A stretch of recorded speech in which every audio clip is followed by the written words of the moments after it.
Welcome to the Vertical MRO Podcast, where we dive into the world of helicopter maintenance, repair, and overhaul. In each episode, we talk with the technicians, engineers, and experts who keep helicopters flying. Because at the end of the day, no maintenance, no mission. Do the job as best of your abilities and learn as you go. Get all the education as much as you can, and don't stop there. Just continue on. Education for everybody is very important, and don't go with just your A&P license. Go for your IA license. There'll be times where you'll be needed. People will hire you with those skill sets a lot better. Learn everything you can. Do not stop learning. I have yet to stop learning. It's always something new I learn every day. Even after I leave from here, people will be calling me up for advice, and I'll gladly answer, and we'll talk stories first, and then we'll answer the question. Welcome to part 2 of our conversation. If you missed part 1, you can find it in our previous episode. Welcome to the Vertical MRO Podcast, brought to you by Vertical HeliCASTS and in partnership with Vertical Magazine. In this 2-part Vertical MRO Podcast series, I sit down with Adam Garcia, a helicopter maintenance professional whose career spans nearly 5 decades. Adam's aviation journey began with a life-saving helicopter ride in his youth, and carried him through a long and distinguished career in both military and public safety aviation. Adam served with the prestigious 160th Special Operations Aviation Regiment, where he honed his technical and leadership skills in some of the most challenging environments.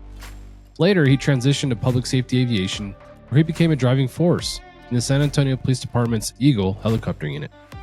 There, he was instrumental in building and shaping the program, influencing every aspect of its development, from maintenance operations and aircraft readiness to training, team culture, and even honoring fallen officers through meaningful aircraft tail numbers. In our conversation, Adam reflects on the evolution of aircraft technology, the challenges of adapting to modern avionics and digital tools, and the importance of strong leadership in aviation maintenance.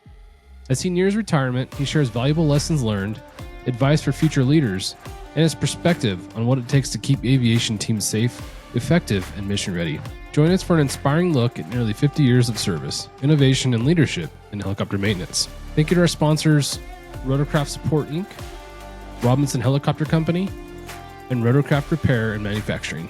Can you talk about the transition from the Army and then ultimately to your position now with San Antonio? Okay, sure thing. The first thing I did was before I left the Army, I let the Army pay for a little bit of my college to get my airframe and power plant license.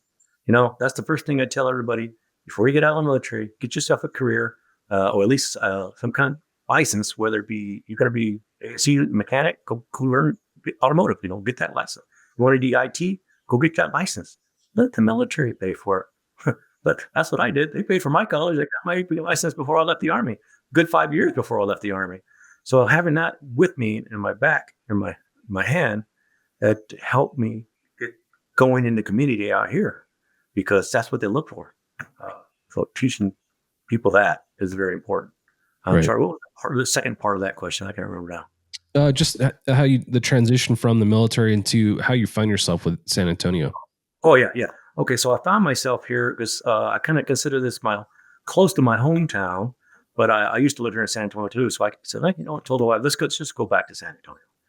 And right after I got out of the military, I had a resume already built up, thanks to the Army, which is the resume classes also. And it was pretty shiny. I dropped the resume here at the front door and say, hey, I'd like to drop a resume. Who does your maintenance? And I said, well, we don't do maintenance here. It's all contracted out. I said, really? Well, who's your contractor? I'd like to go drop a resume with them. So I did. I went to go see the contractor who had been doing their maintenance at the time, because it changed their hands. Contractors for 3 years, 5 years, and changed his hands and whatnot, somebody else. So he hired me right on the spot because of my military experience and also the airframe, because I knew the MD-500, and it happens to be the U.S. Customs and USDA, stamp on the meats and whatnot. He had a contract with them to manage their MD-500s, and he had an aircraft down. I'm like, oh, you got to go recover this aircraft. You're hired. Let's go tomorrow. Okay. Me and him went. We recovered this aircraft about 100 miles away or so, and bought it in for maintenance and whatnot. So knowing that concept of the contract, wow. So I would see these officers coming and going, dropping off an aircraft for maintenance, picking it up for maintenance, doing our run-ups during maintenance. And so I would put a bug in their ear and say, hey, you know how much money the city would save if you hired your own mechanics? I'm like, yeah, we know that. I said, well, how long has these contracts been going on? Since the unit started back in 1971. I'm like, really? 1971, the unit was started and it's been contracted maintenance the whole time. So lo and behold, my name was in a hat, and I'm like, oh, by the time comes, we'll see how it goes. Well, ended up being the contract came to a close. And by then, the supervisor, Sergeant David Torres, knew what we wanted to do, is hire his own mechanics within the city. So boom, I was the very first one to get contacted. And I said, would you like a position here? I said, of course I would. I love the people. I love the unit. I love the mission. I love the aircraft. I've gotten to know a lot of your people just by coming and going, seeing the aircraft. I said, good. We're starting up. Okay, I'm there. Oh, let's talk some pay. Minor detail. Yeah. So that was pretty awesome experience. I'm sorry. Before we go on, let's talk about, from your perspective, some of the benefits that go with, developing your own in-house maintenance staff, because there's benefits to both. And I think the benefit of having an internal maintenance staff is huge. That from a teamwork perspective, you talk about the cost benefit analysis. There's so many benefits, but can you talk about from your perspective what some of those benefits are and why agencies should maybe look at pursuing that? Oh, yes, by all means. And I know there's lots of agencies out there that are still contracting out for maintenance. I'll use Dallas PD, for example. I just met with those guys. They went back to contract. They were contract, brought in some mechanics, and then when they went back to contract, lost their mechanics. But there's a lot of agencies out there that do contract maintenance. Well, I tell you right now, it would save you a substantial amount of money with the city having your in-house mechanic.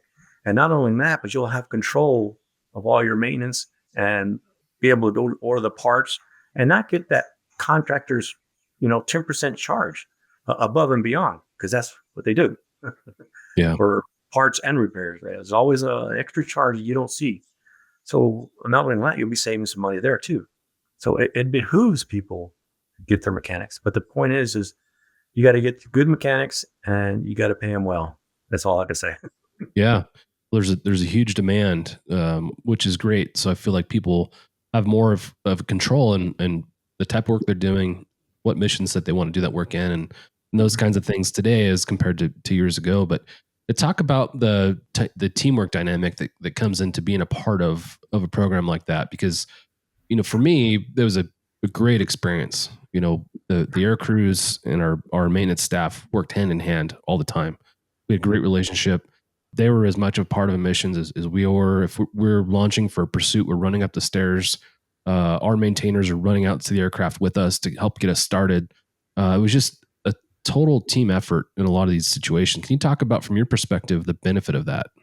Well, team effort for sure is a ultimate thing you got to have. Everybody needs to work together and get along with each other. Also, the mission first. That's my perspective. Mission first. Let's put everything aside. Let's get the aircraft going. Let's get them outside. Let's get them ready, launch them, prep them. I'm the one that dictates which aircraft I'm flying. It's my job. Kind of thing. I dictate the maintenance, which ones are coming in for maintenance and whatnot. So, and being a team member. Team players, even helping to wash the aircraft. Come on, guys. Pilots do. Yeah. You dirtied it. I didn't. You got to help wash this aircraft. And they'll bend over backwards to help me out. And not just that, but anything else. I need to move something. I need help lifting something. I'll get a pilot to help out. And it doesn't require stop maintenance just to go move something or stop maintenance just to go push an aircraft out. We all work together and get along very well. That's huge. And it's important, I think, for the air crews to be involved in all those aspects of what you're talking about. One, to help further develop that teamwork approach to what we're doing, but also for an understanding of aircraft maintenance, overall systems knowledge, all those things that go with that. As long as you're not bugging and distracting your main maintenance staff, but being a part of and a helpful hand in those operations, I think is an important part of what we're talking about. Yeah, I've even had them help remove blades, remove or install main rotor blades. It takes a little team effort there too. And sometimes I got people scattered in different directions where that person over there needs help removing blades. Can you two guys come help him? And again, they'll bend over back. I'll even have them during our inspections go wash the blades, wash the panels that come off. During our inspections, when the panels would come off, our air crews would wash and wax those panels that don't often get hit. The belly panels more than anything in the top cowlings. Get the dirtiest. We'd wash and wax those while the inspection's going on as a courtesy and as being a part of the team. So again, I think it's great to foster that teamwork environment and to be a part of those missions. I think is really cool. Talking to missions, can you talk about a little bit about the history of the unit? You brought up a little bit about that already, but on top of the history, can you talk about succession of aircraft that you've found yourself going through and where you are today? Oh yeah. Well, the unit first started off, like I said, in 1971, and they started off with Schweikart 300s. They had a couple of those. It was in conjunction with the Bexar County Sheriff's Office that they started the unit, but it wasn't until a couple of years after that the Bexar County decided to fund it. So SAPD picked it up all in all by itself. So, try to remember the year now. They picked up a MD-500, I believe, in 77. Yes, 1977. They picked up the MD-500 Charlie model, C model. So that was their first turbine aircraft, along with the Schweikart 300s. So of course, those aircraft started aging, and they ended up replacing them with Schweikart 333s. Which, believe it or not, people don't know what a Schweikart 333 is. A Schweikart 333 is a Schweikart 300 with a turbine engine and a shell. So people don't know that. Again, things changed. Schweikart Aircraft Corporation got bought out by Sikorsky, and Sikorsky just took out the little man and stopped making parts for this aircraft. And that's my opinion. So therefore, they decided we need to go to other aircraft, look into another aircraft, another airframe. So that's where the Airbus EC-120 came in. Also, it's a good patrol ship. And that's all we did before. Mission patrol, search and rescue, but search from the air, I could say. No rescues before missions. So the EC-120s came into play. I'm like, good change of aircraft, a good economical patrol ship. But also there came up in 2006, AS-350, A-Star came in to play. I said, they ordered this for the purpose of search and rescue. Okay, and it came with a good rich hoist and a cargo hook. And we also ordered additional was with that purchase, we ordered Babby buckets. So we do firefighting. So we got into those missions also. Firefighting, search and rescue, hoisting operations. And then I said, okay, let's buy some more equipment. So, we got money to spare. Okay. So we bought the Tyler Camera Systems, Tyler's seat cargo rack platforms for the SWAT teams. So we got into SWAT operations now. So then the SWAT teams, I wish we could do some fast rope off these aircraft. So so happens to be that Tyler Camera Systems makes fast rope bars for these aircraft. So we purchased those, STC. All those items were add-ons after we got the aircraft. So I, being the IA, was able to install and sign stuff off. So that's a great thing to have somebody with my expertise and my inspection authorization license in-house also. That helps the unit a lot tremendously. So again, our EC-120s were aging. So 2024, we started looking into a fleet of the AS-350s, the A-Stars. Now they call them H-125s. And back then it was American Eurocopter, and they switched their name to Airbus. But either way, we stayed with Airbus. Good aircraft, good platform, good people, and they worked hand in hand with those guys, and that's where we're at now. We got one more EC-120 left, and that's where we get this next AS-350. We'll be trading that one in. That's where we're at now. Are you guys on the flight operations side? Are you doing your own internal training for pilots, or are they going outside? Well, we had been doing our own internal training. We got to a point where our CFIs were retiring, so now we're losing our instructor pilots. I mean, they would get a patrol officer, because he would come from the streets as a patrol officer. Got to have a minimum of 5 years experience just to be in the unit.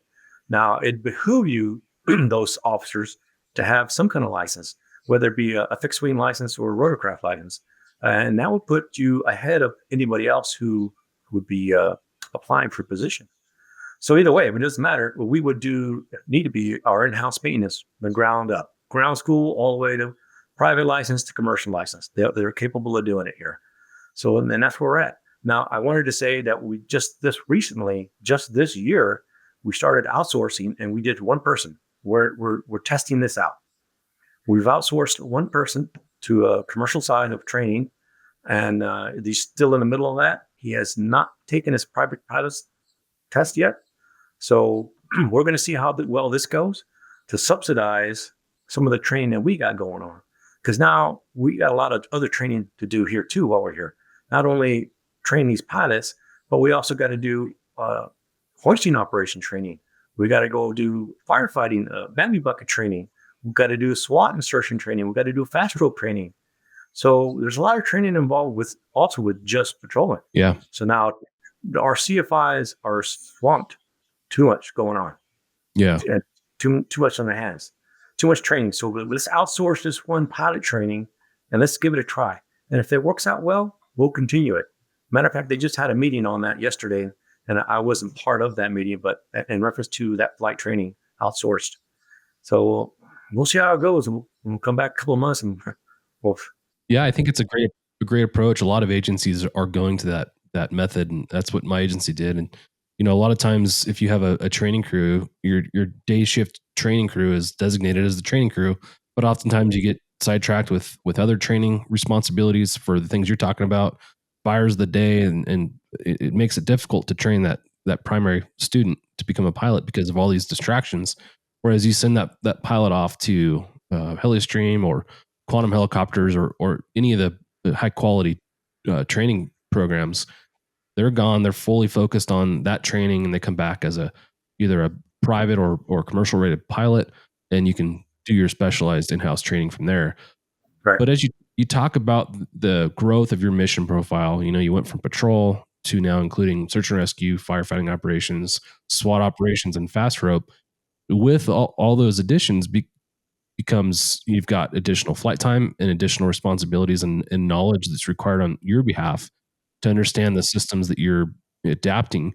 Can you talk about how that's impacted you and how the staff that you've got now has kind of adapted to that?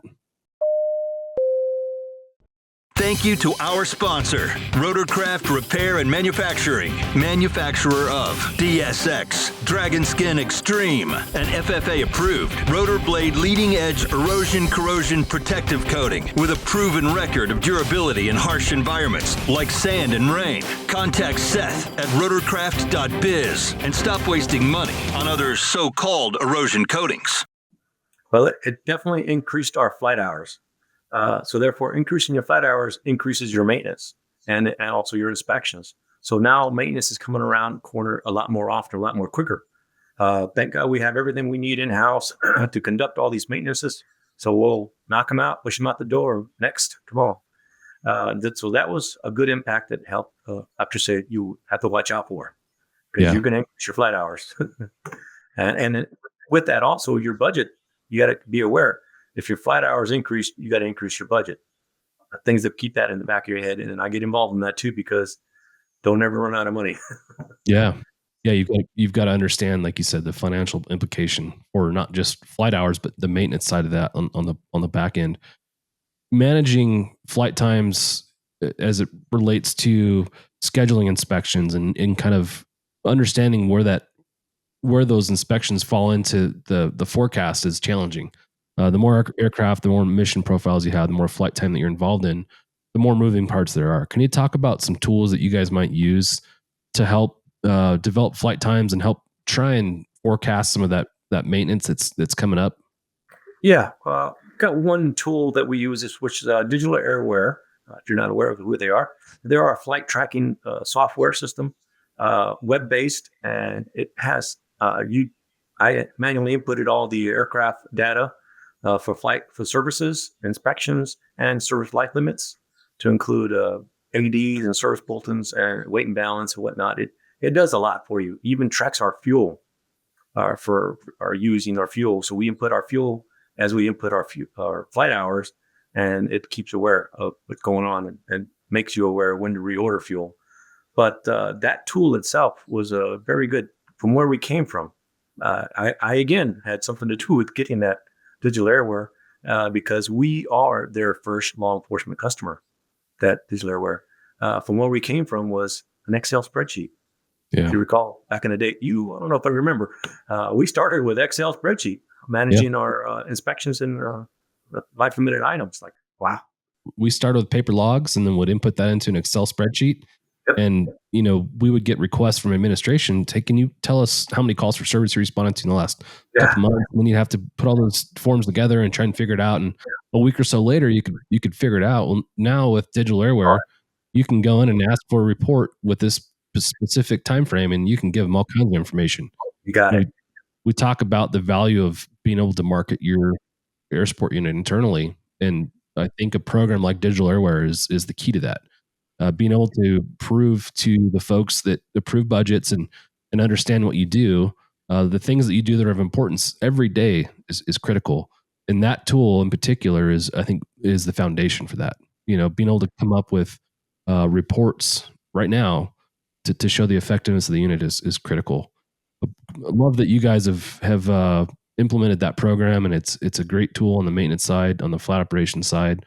The recurrency side, making sure that everyone's up to date with their training and proficiencies, and just a great overall tool. So really love that you guys are using that. I want to go back in time a bit, going back to when you first came to San Antonio. You were the first mechanic that had ever been hired by the city to work on aircraft. Can you talk about how you developed the hangar and ultimately decided what you had? Where we're at now. Yeah. Well, again, I was glad to be picked as the very first mechanic for the city of San Antonio, and we started with nothing. Literally, I did have my own toolbox that got, again, I put it together while I was in the Army, preparing myself for the civilian world.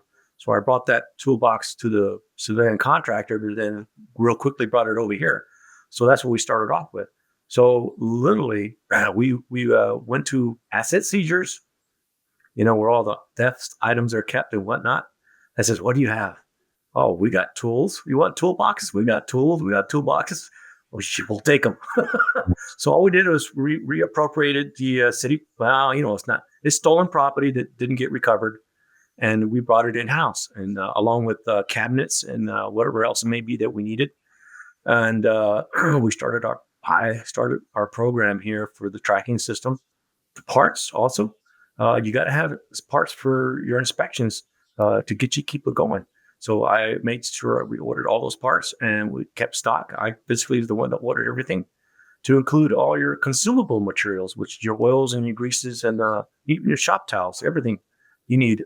Again, I put that together. I put it all here, ordered it all, and make room for them and all those wall lockers and whatnot that we reappropriated from the city, within the city.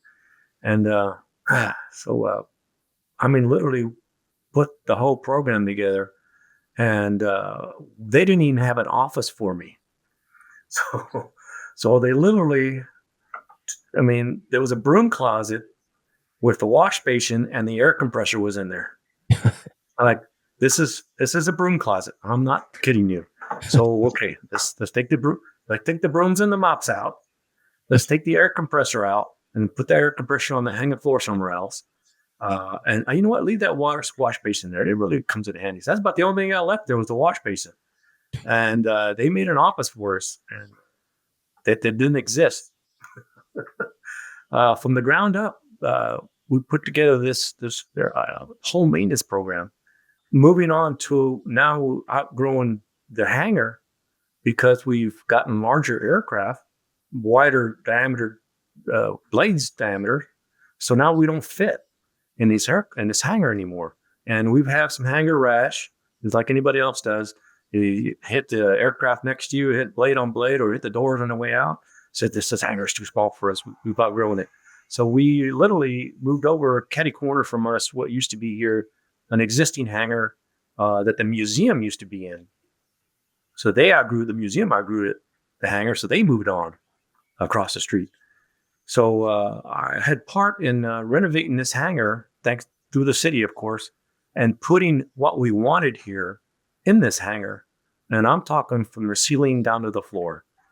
It was thing that had to do with building this hangar the way we wanted it. Office spaces and hangar floor. They says, okay, we can do with less office space, but we want more hangar floor because we're getting larger aircraft. I said, okay, let's do that.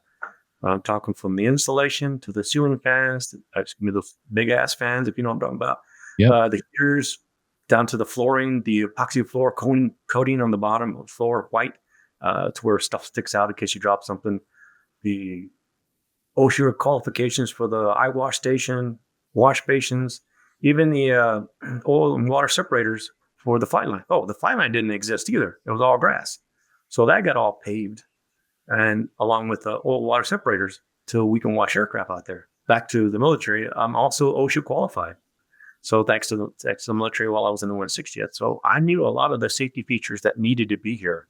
The hangar doors being built here, there were just, like I'm going to say there was no doors, no hangar doors.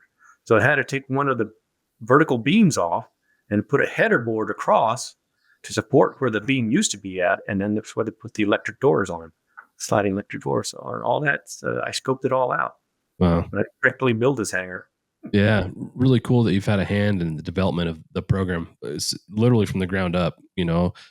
For folks that find themselves in a position where they're in one of two positions. One, they're maybe a new unit and they're coming up with the inception of their program and they're trying to develop a hangar and what that should look like, or they're an existing unit and they're wanting to build a new hangar. What are some of the things that you would advise them to do? You should, as far as you should have X, Y, and Z, or you should consider X, Y, and Z. What's some advice you'd have for folks that are in that position? Yeah, no doubt. Of course, forecasting what type of aircraft you got, or forecasting what type of aircraft you're going to be going into. And if it's a larger aircraft or the quantity of the aircraft, now you got to make room. That's the first thing. Get the hangar floor space, get the space first. And then once you go into that, of course, you get the budget involved. And you get the people involved, the city involved, budgeting, who's going to pay for it, how much is it going to cost, who's going to contract it. That's a contracting is up to the city, but the point is, there's a lot involved in the budget too. So it was a very expensive budget here they did, but thanks to us, they knew where we're coming from and needed to upgrade. So, but then again, when you build this hangar, think of the safety features that are needed. The overhead crane, I forgot about that. I wanted to put an overhead crane, but the ceilings were too low. So we ended up with a gantry, an A-frame gantry, which suffices for what we have to do. So again, I ordered that and I ordered the crane. So keep that in mind of all the things that are needed and keep your mechanics happy. It'd be the greatest thing to have is an air conditioner hangar, but that's a little bit too far. I've only had the pleasure of working in one air conditioning hangar my whole aviation career. And I ended up, that guy sold his aircraft, so now I no longer work in that air conditioning hangar. So keep your people happy and cool. Get them what they need, whether it be from fans to the heaters. Even though in San Antonio, Texas, we don't get that much cold, but at least you have them there, The porta coolers, if anything, to knock the edge off, I had to do. I bought all these porta coolers here and keep them all going and repaired, as a matter of fact. So got to keep them everybody happy. We talk about the role that fatigue plays in air crews and maintenance operations. Climate control is a big part of that. I know budget is obviously a factor that prevents people from being able to install HVAC systems into maintenance hangars. But I think it's important to, like you said, take care of those maintenance folks because, again, going back to the fatigue concept, that's something that contributes to fatigue big time. If you're working, it's 100 degrees outside and you've got some humidity in there or not, it's tiring. Working in that environment versus a climate controlled environment, not only for the folks that are doing the maintenance, but also for the equipment, right? All the sensitive equipment that we have responds well to a climate controlled environment. Heat is oftentimes the enemy of a lot of the things that we use. I think for me, a climate controlled hangar would be of the utmost importance if given the budget. My 2 cents as a non-maintainer, but I do think it's important. Let's walk through the evolution of the aircraft. We've talked about it a little bit, but Talk about some of the challenges that you've faced as you've progressed from one airframe to the next. Thank you to our sponsor, Robinson Helicopter Company, the choice for unrivaled safety and reliability so you can accomplish any mission with confidence. For more than half a century, Robinson has been at the forefront of the helicopter industry. From the R-22 to the R-66 turbine, Robinson makes helicopters accessible so more people can accomplish more missions. Climb higher. For additional information, visit www.robinsonheli.com. Well, the challenges were going into an American-made product to a French-made product. That first right there was a little bit challenging because everything is totally backwards. Our rotor system rotate one direction, their rotor system turns the opposite direction. And then the concept of their engines and stuff like that was a little bit different. A little bit their learning experience, because when I went to the school, matter of fact, I went to the school for A-Star school before we even received the aircraft. So when I went to the airframe school and also the engine school for Safran, back then was Turbomeca, I'm trying to put together the concept of how this engine works compared to an American-made Rolls-Royce engine or something like that. Like the guys in the back behind me in the class that says, Adam, clear your head, flush it all out. Don't put them in perspective. They're different. Yeah, I came to find that out. So yeah, that was a bit of a challenge. And but again, knowing the knowledge of the differences and put it together. Other challenges is the tooling. Also, now we went from standard tooling to metric tooling. Now we have to buy a whole another toolbox, more tools. And now, of course, all your special tools. Keep in mind, every aircraft has its special tools, and those two are very pricey and expensive to have just to get your maintenance going. And now these bigger aircraft require more tools, bigger tools, more expensive. Again, keep in mind your budget. You got to put that in perspective for your tools and your special tools. I mean, yes, the concept is out there that you can rent these tools, but if you're going to do this job more and more often, here's my concept. I do this job one time. I don't have the tool. Yes, I have no problem renting it. I have no problem. If I do this job again a second time, and I foresee that we're going to do it again a third time, that's when I get the tool. I'm going to buy it. I'm not going to rent it no more. I'm going to buy it. Right. And I'm the person who orders all the tools. So that's the same thing with parts. Same thing, thrown off guard there. But if I don't stock this part, I'm okay with it first time. But if I see a second time, even a third time, we're going to stock this part now. Yeah, going back to tools, there's some precision tools that you can rent, and you just have no idea where they've been and what they've been through. And while there's some expectation of calibration and those types of things, investing in your own precision tools, I think, is important because you know exactly what you're getting each time. And right. I think that's important. One thing that comes to mind is tool control. Can you talk about your philosophy with tool control and how that has developed as you've grown your tool inventory? Right. I put the military in my head again, the shadow boxing of tools, right? It didn't exist here, but we made it happen. As we got these toolboxes, we made sure that was the first thing we did was a shadow box. And you know what that is? If there's a tool missing, as an empty slot, that means it's missing. You got to find it. So putting that together, the concept, putting it all together was the number one thing to get it done. So it's the best thing to do. Shadow box. What else do we go into? Special tools also. Inventory. Calibrated items. I bought a lot of calibrated items, and thanks to digital airware, it keeps track of my my calibrations. It tells me what's coming up due, when it's due, and another great tool. Another part of the tool that digital airware does that keeps track of your tools. So yeah, tools are important, and you got to keep them up to date and current. And something new comes up, which ever so often does. I think we need a new tool instead of borrowing tool. We have thanks to a lot of people here within the community. I have friends across the city. I'm going to say Customs and Border Patrol that fly the same aircraft. If for some reason I'm really, really in a bind, I don't got time to rent that tool. I don't got time for that tool to come in tomorrow. I'll go borrow it.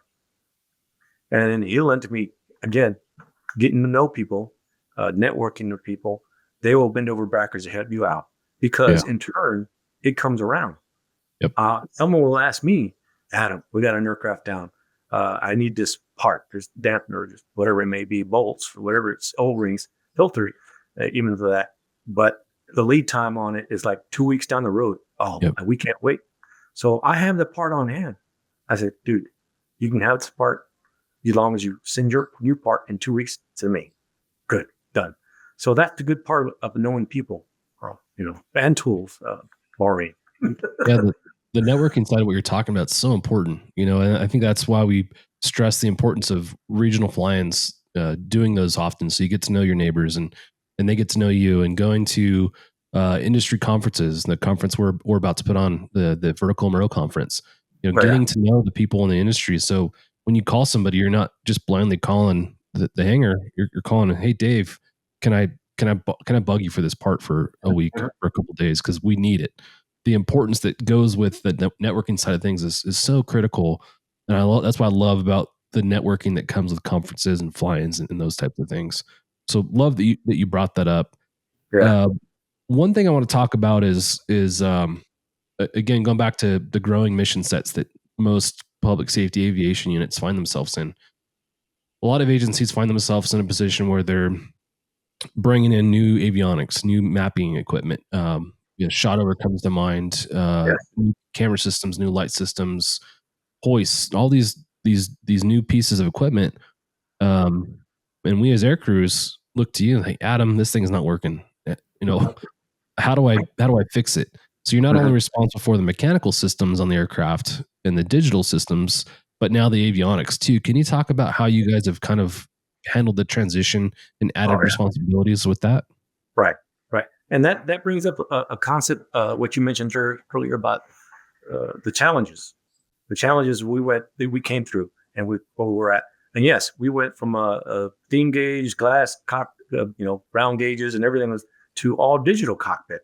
And now in all digital radio systems, all digital downlinks, everything's digital in these aircraft nowadays. So and learning the faults that happens with these things. A little bit of training that I got, I put it to use, and avionics, because I also was, always watching people. What did you do? How did you do that? I'll learn from them too. And then now I know. But if I don't have the answer, and if I don't know what to do, believe me, I know who to call. Yeah. That too, networking with your tech reps and customer service people is very important. So keep them in the back of your pocket. Those names and phone numbers all the time. Yeah. Again, highlighting the importance of networking. That's huge.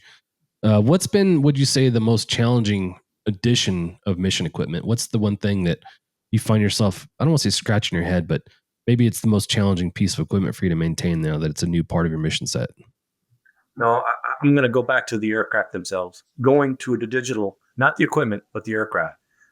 These aircraft have become digital, and they have their quirks and their faults. And then you got gremlins in these digital age too, and these gremlins will run you ragged trying to isolate a fault and problem to where you go from step A to step B to step C. And how the heck did you get to step D before you fixed it?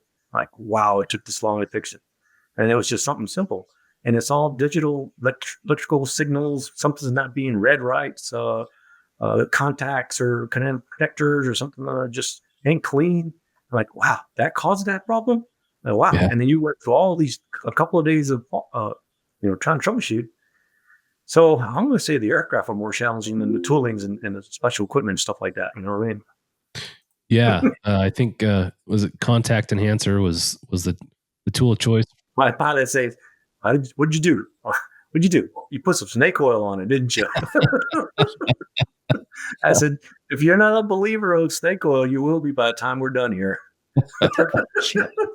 Aside from the snake oil, for agencies that find themselves transitioning from one airframe to the H-125, what would you say, what would your advice be for the maintainers and for the air crews that are going to be working in and around these aircraft?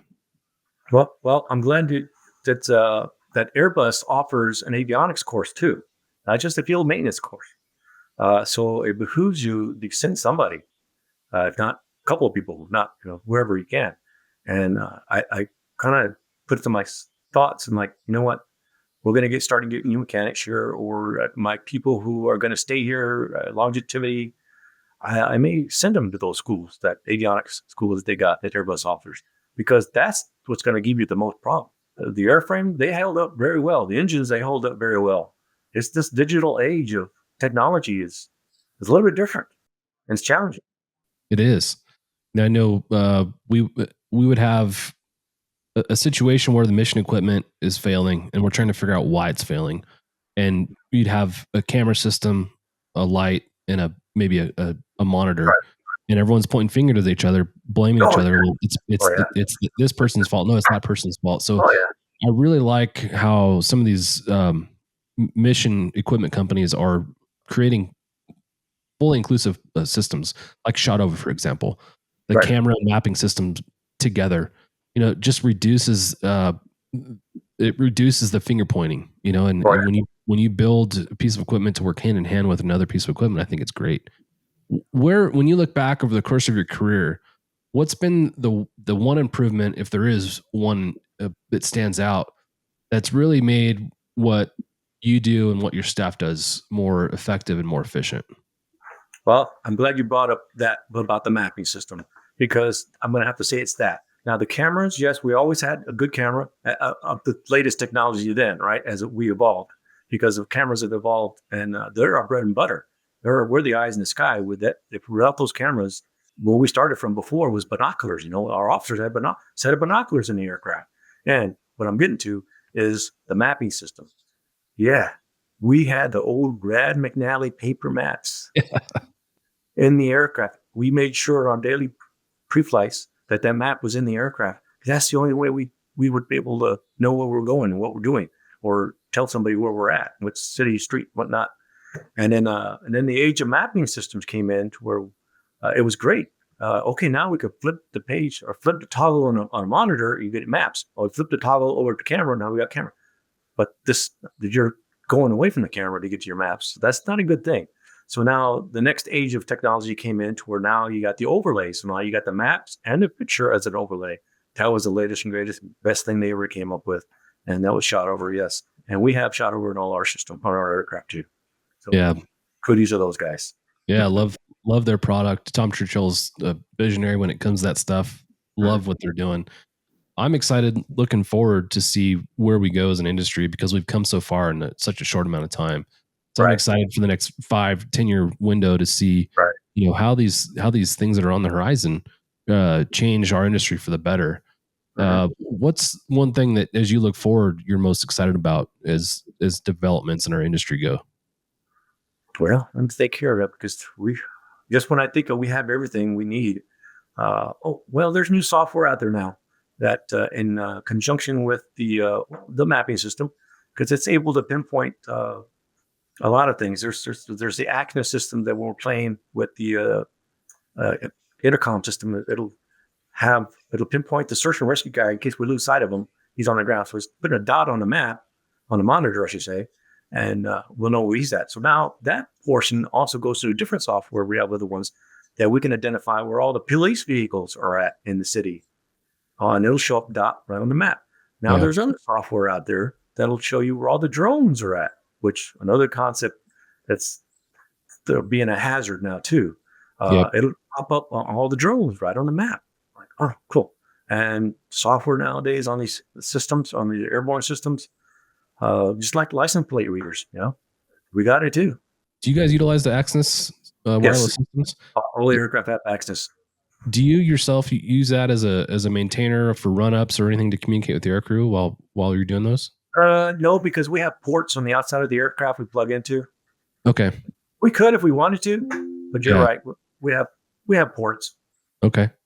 And that's a neat addition. And while it's not new technology in a lot of ways, but it's revolutionary in their ability to communicate and increase situational awareness on the ground. Where aircraft members are, maintainers are on the ground, rescue members. Sometimes you lose sight of the rescuer, swimmer, and where he's at, or the BMT guy says, "Well, you got to talk. You got to see him. Where's he at?" Yeah. It's his life. His life is in your hands too. Right. Yeah. Well, Adam, it's been an absolute honor to talk to you. Love going through your career and talking about all the unique things that you've experienced and how you've literally built your program from the ground up. It's really cool. Not many people get to say they've done the things that you've done and had the hand in development of the program like you. So congratulations on such a unique and exciting career. Briefly, I know you've got retirement on the horizon. Can you talk about what some of your goals are as you go forward? June of next year, and everybody's aware of it here. I'm going to retire with the city of San Antonio. That'll put me at 44 years of over 44 years of aviation experience. And then my goal is to stick around somewhere. And I've already talked to people in the museum. I've already talked to the tourist guy, the tour helicopter guy. He has an aircraft here that's out of Austin, but when the aircraft's in town, I'm part of his Part 135. Kind of nice to have side jobs too, moonlight. Yeah. That's the money. Those are the money makers, moonlighting. We didn't get into that, but that's another story. Moonlighting. So those people will help me out. They're going to carry me because I meant a lot to them too, Right. My goal is to reach 50 years in aviation. And then again, what this FAA will do for you, just like what they do for the pilots. A pilot reaches 50 years in aviation, you get the Oval and Will Right Award. Very prestigious award. Well, guess what? So do the maintenance people. Maintenance people get the Charles Taylor Award for being 50 years in aviation. Wow. And so that's what my goal is, to reach at the 50-year mark. But retiring from here, I'm going to take it as easy as possible. I've paid my dues. I've crossed my T's, dotted my I's. I've done everything right. I came out flying colors, got all my fingers and toes, and this long in aviation. And I'm happy to say that we're going to travel. Me and my wife, we're going to get out and hit our bucket list, Good for you.